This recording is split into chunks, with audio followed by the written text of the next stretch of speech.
Hai logoफोर नै जोङो दाउ बेदर संनो लागि बेफोरखौ हादो आरो आंबो रोङो संनो आनैदों आंदों संसै आरो नायबाय थादो आङो एग्जाम जोबनायखाय आनै मोनाव थाफायदों आरो आनै मोनाबो न'आव थाफायदों नालाय बेनिखायनो आं आनै मोननि न'आव हाबफायदों आरो थाफायदों आरो मानो होनबा जोङो पार्टि खालामगोन दिनै मोसादों आबौहा माला बिया जासिगोन दा सोरो आबौआ आबौ मा होनदों बिया जासिदों बिया जासिदों माहा बोराव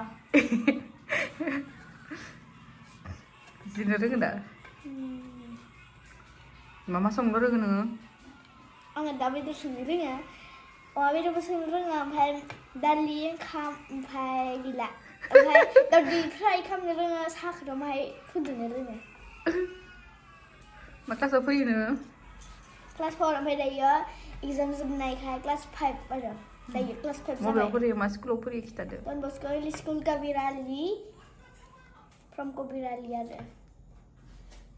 स' लोगोफोरनो आङो दायो फानलुफोरखौ देदों आरो बेयाव जे सिलपाता मिक्सि ओमफ्राय बेयाव थायोना बेनिसाय आङो बेखौ मोजां मोनो आरो सिलपातायाव हायोबा देनो हागोन नोंसोरबो आरो मिक्सियाव बारा मोजां मोना आङो मिक्सिनि आरो गोथावबो जाखाया बेनिखायनो नोंसोरबो बेयाव देनो हागोन लोगोफोर ओमफ्राय सिलपातायावथ' मोजांसिन जायो स' नोंसोरो सिलपाता रोङोबा आरो नोंसोरो हायोब्ला नोंसोरो ट्राइ खालामखा आरो बेखौ जाखा मोजां मोनगोन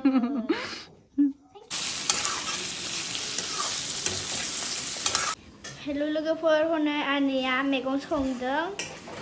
चिकेन ओमफ्राय पटेट' नै जोंहा स्पेशल शेफआ दिनैनि रान्धनिया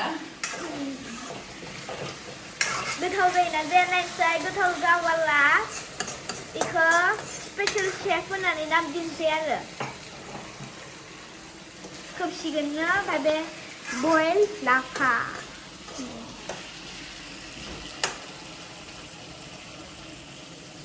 इयो संबाय थादों मानो होनबा आलासि फैदोंना बिनिखाय संबाय